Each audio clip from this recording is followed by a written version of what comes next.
So, horror games about parasocial relationships are a bit of a minefield.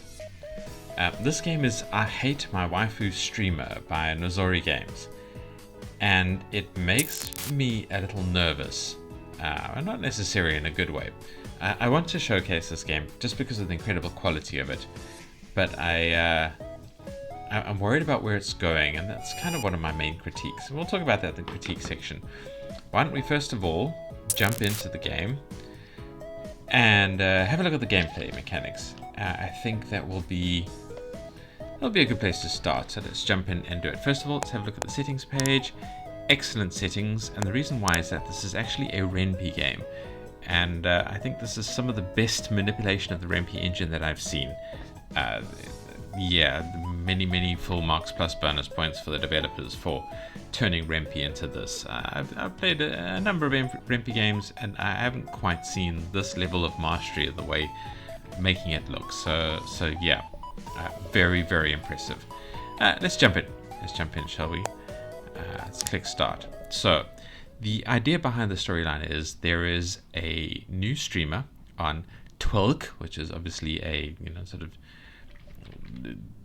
copyright safe variant of Twitch, and we are interested, and that is where the question rises, like, why are we interested? What level are we are we the monster in the game? Are we the obsessive stalker type? Are we just interested and she turns out to be the monster in the game? That would be cool. But the thing that I'm nervous about at the game is that I don't want it to be a stalker simulator. There are some terrible games like that. They have not fared well. I'm hoping this has more interesting twists in the tale, but it is very difficult to tell where it might be going.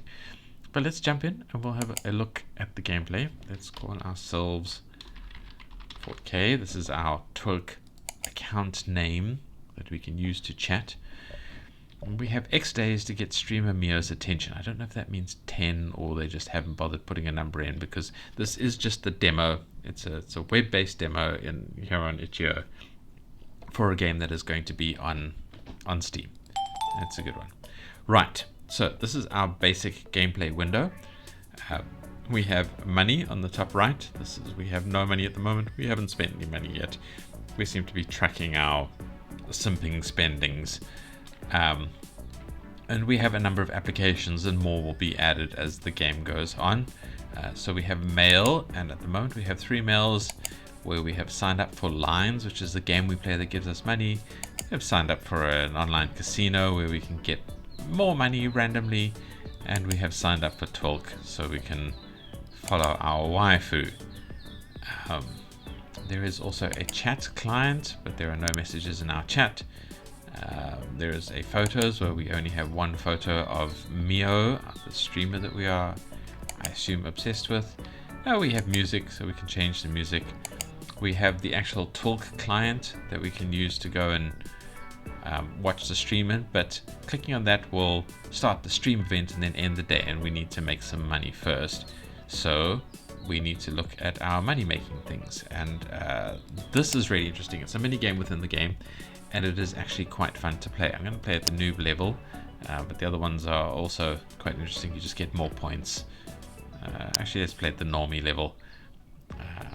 That is 3 points per where we have to have a line length of 4, and then the balls get cleared out, and we get 4 new balls per turn. You'll see what that means in a moment.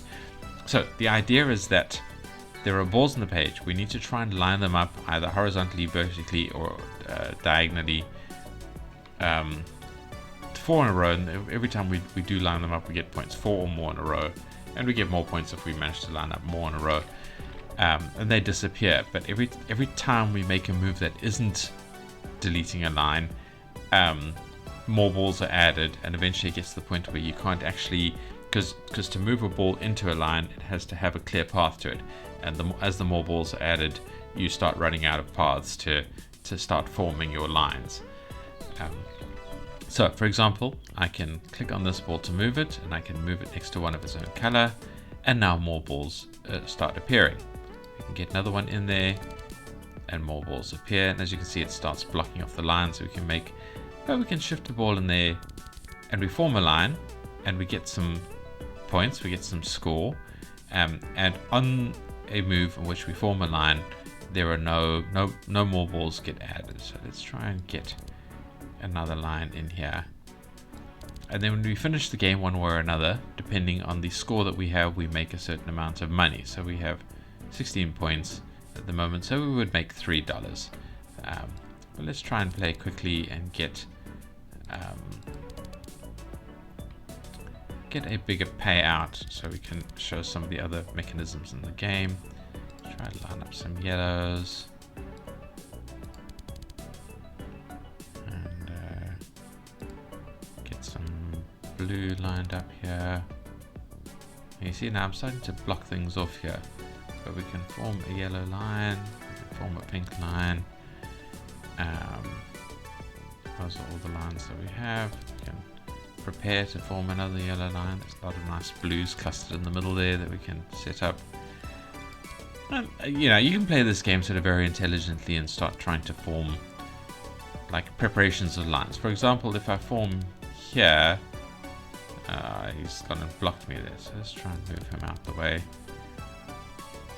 Get here, then we end up with a line of 5, which will give us more points. So you can try and play intelligently for those kind of things, or you can just try and keep the area clear with as many you know, as many quick lines as possible, which is definitely an option. And it sort of extends the game, just means you make points a little bit lower. Fortunately, the game is not trying to be too difficult, so it is trying to make it easy for us to get money so that we can continue the storyline, and I really, really appreciate that. I think that's a very, very smart decision made by the game developer to try and keep the game flowing, because if you get kind of trapped behind the mini games, it really does ruin the game experience in various ways. So I think it is important to allow the players to play and progress the storyline with just enough challenge to make it interesting, but not so much that it becomes difficult. So try and get to 150 points. Let's try and get to there. It'll give us a nice chunk of money to show off the demo with. Let's move you there. Move you there. Move you there.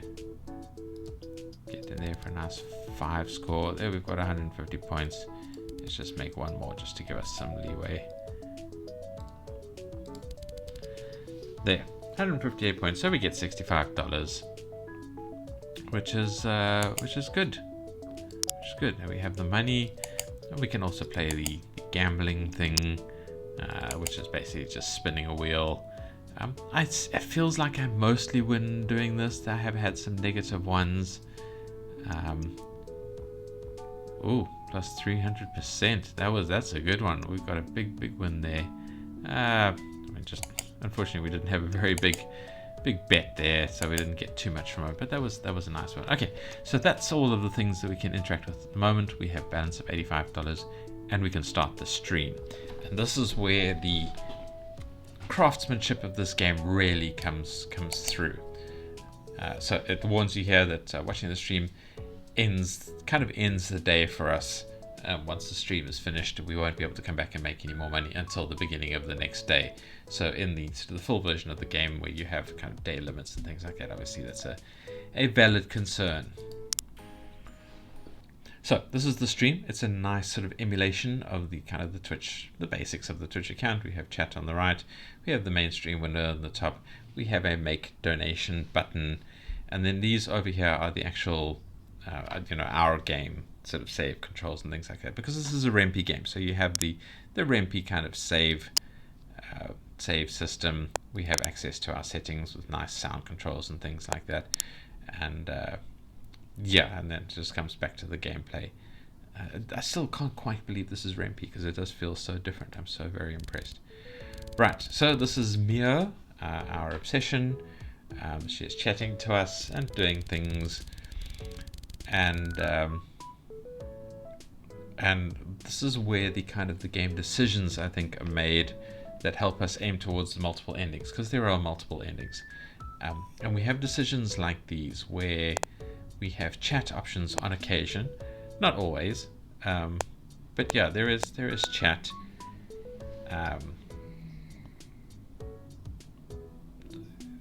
So there's chat from the other chatters, which is actually really impressively done. I've played a lot of games where there is sort of an emulated stream context, and usually the chat is terrible. But this is actually really high quality chat. There is a lot of interaction, there's a lot of reaction to real events. There's a lot of clutter sort of jammed in as well, but it feels quite convincing clutter. One thing that doesn't seem quite associated are my chat messages. Often they don't seem to be associated with what's happening to the chat. I don't know if that's a bug and it gets disconnected sometimes because of the choices that are made, or sometimes it's just meant to be that way. I don't know, translation issues, or just because we're not quite in touch with reality. I don't know. So we can kind of click past the chat options sometimes and not say anything, I guess, but I think the chatting is probably quite important. We have various kinds of messages that we can send. So like impatient messages, overly simpy messages, kind of aggressive messages either to her or to the rest of the chat, and sort of neutral messages.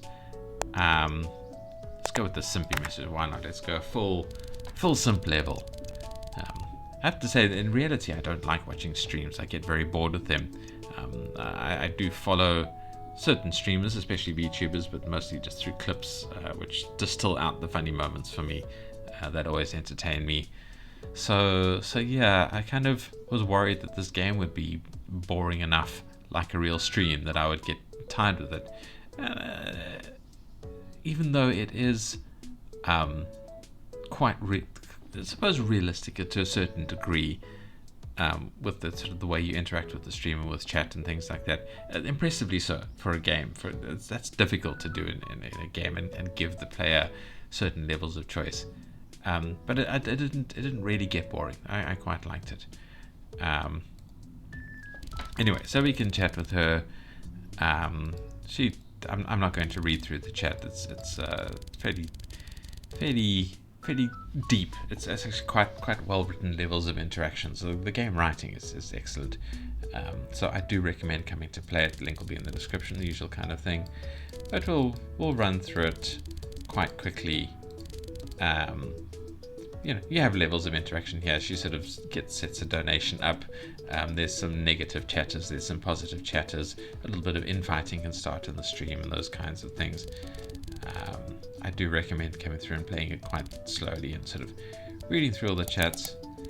And she sets up a donation. We can ask her questions. We're maxing out the simping this time through.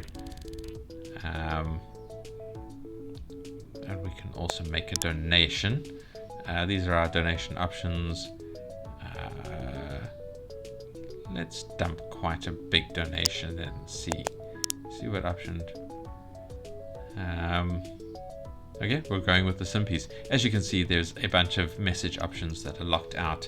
You can only play them in the full game, which hasn't quite gone live yet in Steam. I believe it's only going live in about 10 days time. Hopefully the developer is very excited about it. But yeah, let's donate. We can also leave an undonated message. We've already filled up half the donation. And when you do donations, so that the regular chat actually pauses for a moment. But yeah, it's a nice big donation.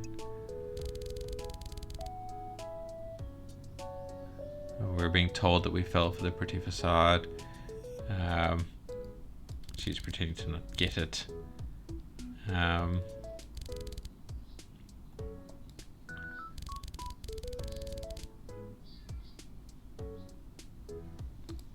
But yeah, sorry, I haven't donated this much while I was testing the game, so I want to see if it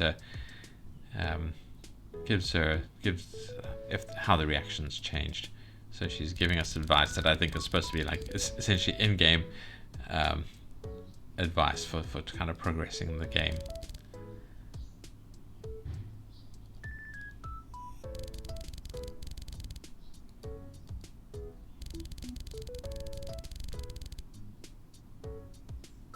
Oh, apparently I've stirred up some drama. I like the way it changes the color when the chatters chat to me.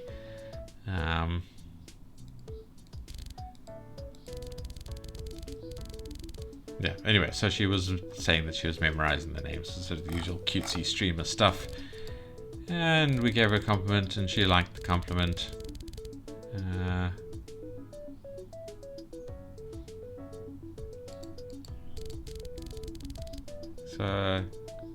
Yeah, I'm surprised that it was actually such a positive message to that. I thought the Ren'py stuff would get more negativity. Click to like the stream if we want.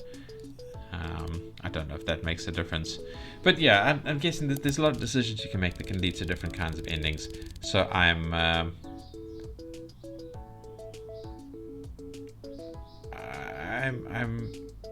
well, let's talk about it in the critique, because I don't know where the storyline is going and what those kind of decisions are.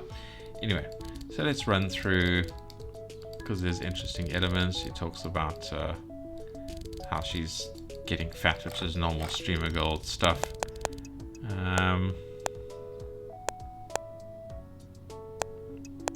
We're going to say mutually friendly stuff.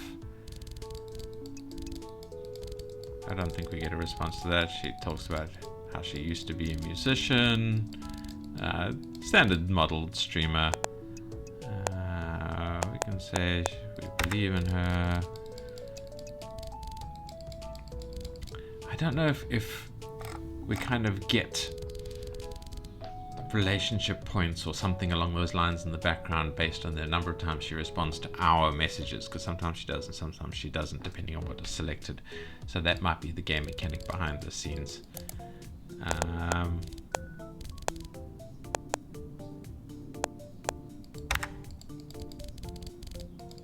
And now we have a bit of drama here just to see this Monstier person gets a little bit pushy about, she needs to take her top off or something like that, and she gets irritated with him. I think kicks him out. I think a little bit of argument in the chat about it.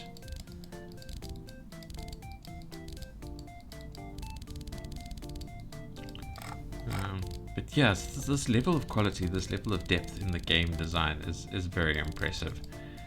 I just want to try and skim through it to show you a few more mechanics.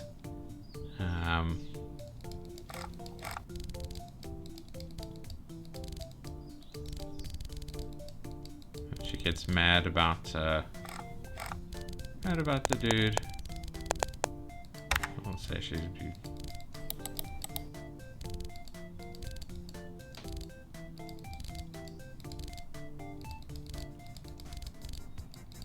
And she talks about how a stalker was following her. We'll chat about the storyline in the critique section.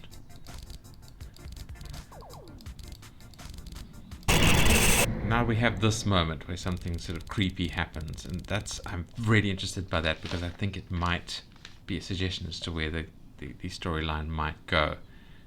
Because obviously we only saw that and we say not again. So yeah, it's interesting.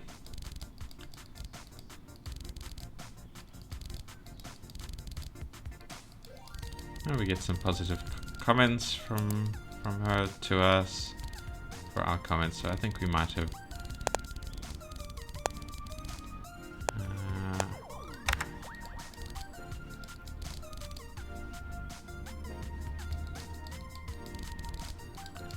she says goodbye, and so the game ends.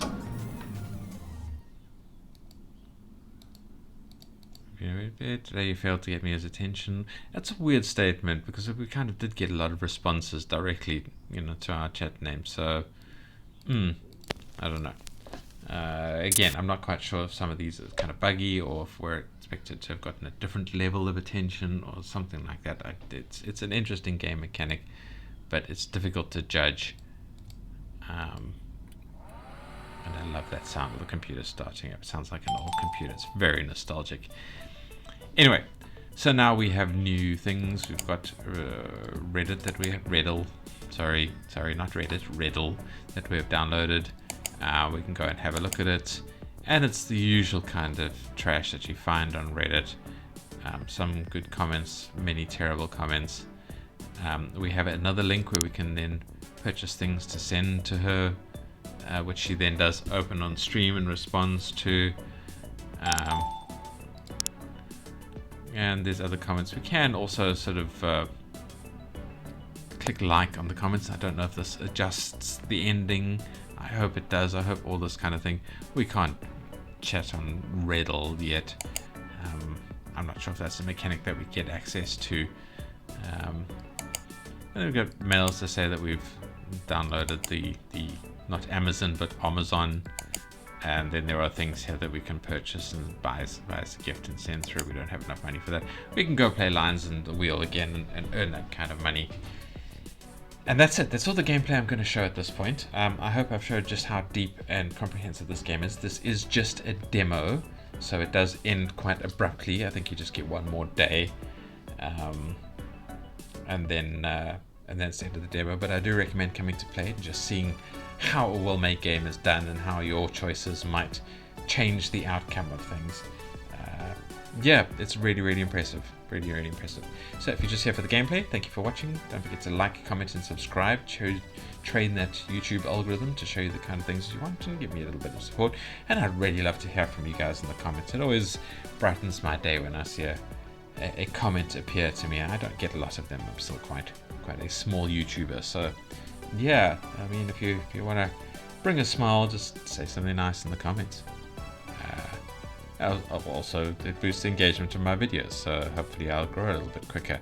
So no real downside there. Anyway, but thank you. And if you are here for the gameplay and you're just heading on to the next video, well, I hope to see you in another one of mine. Thank you for watching, and goodbye to you. If you are here for the critiques, well, there's not a lot of critiques I can actually give this game. My UI issues just don't exist here. This whole thing is really impressively made. I like the way they've incorporated, sort of our game level requirements like the save screen and things like that into the sort of the player characters UI. It's really well done. That is excellent theming of the game mechanics. I see that in games sometimes, and it always pleases me when I see it. Yeah, that's impressive. So the UI is fantastic. Quality of life controls and all that kind of thing. I think a lot of that is done by Ren'py, but they have done so much work to the Ren'py engine here that I think the devs deserve full credit for that as well. Still can't chat or anything. I don't know if we actually get any messages in the game. Game sounds are great. It's good music. I hope this music is permissible on YouTube. Everything just works well, and like I said, I really like the computer startup sound. That was very pleasant, a nice addition. Whoever did that artwork, the whole game is stunning. I wonder if we can change the background at some point. Yeah, no, it's the game is beautiful. 100% plus bonus points for the artwork. Absolutely stunning. The character's nice. I don't know if she's supposed to be a VTuber or just. We've got anime style art for the game. I don't think she's supposed to be a VTuber. So yeah, really impressive artwork. Which brings us to the final critique, which is kind of the only really negative thing I have about this game is that I don't really know where it's going. It worries me that it's going to be like a parasocial emulator in which we become the monsters and go for the streamer. And I don't really want to play a game like that. I mean, I get that it's real, but it doesn't really appeal to me. And really that's where my critique comes from, is that if this is the intention of this game, we haven't really been shown that. If I escape out of full screen and I scroll down, there are a few elements that suggest that she is actually the monster. And that would be cool. That would be interesting. That would be a fun twist, that if we become a little bit parasocial and then she, eats our soul or something like that, That I would love to see. And there's also sort of mysterious glimpses of this other character. We did say not again, so that worries me that we are in fact the bad guy, and we are latching onto a second stalking session. Maybe of her, maybe that's her in the old days. You know, maybe that's what she used to look like. I don't know. There's a lot of options there, and sort of my critique is that with a game is kind of an experience contract of a sort signed between the developer and the player. The developer says, this is the game experience I'm going to give you, and there can be twists within the theme of the game, but you shouldn't make the theme of the game itself a twist, because that then breaches the contract, and that's going to upset your players. So if you're going to make a game where the streamer is the horror element, then that should be the game, and there should be at least some sort of suggestion that that's going to be the case ahead of time. Whereas, you know, if we are the monster, then that should also be kind of made obvious in the beginning of the game, so we know what we're getting into. And it's hard to say this because I know there's games like Doki Doki Literature Club that throw the horror elements in as a twist. You think it's a regular, sort of dating game, and it turns into something else. And that was very good, and that was very powerful, but it was a risk, and I don't think it's a good risk to play with players unless you handle it really, really well, really gracefully. And don't make the player the bad guy unexpectedly, because that can be, you know, if you're the bad guy but there's a chance for redemption, that can go well. But if you're just straight the bad guy and you get dumped into the position where you're being unpleasant, that's not a good twist. That's not a good way to go, and I'm worried the game is going to go that way. But other than that, I think the game is fantastic. I think the level of quality and things are incredible. I'm very glad to see that it is going to be coming live on Steam soon. I hope it does really well. And I think even in itself, even this kind of short demo is a really, really fantastic game. So yeah, links in the description. Come give it a play. And that's all I'm going to rant about now, because I think this has gone on long enough. And like I said, I hope I've shown off enough of the game to make you guys enthusiastic to come play it. And come give the dev some love here on itch.io and especially on Steam. Wish this the game if it is at all interesting to you. And yeah, thank you for watching. That's all I'm going to talk about. And I hope to see you in the next video. Goodbye.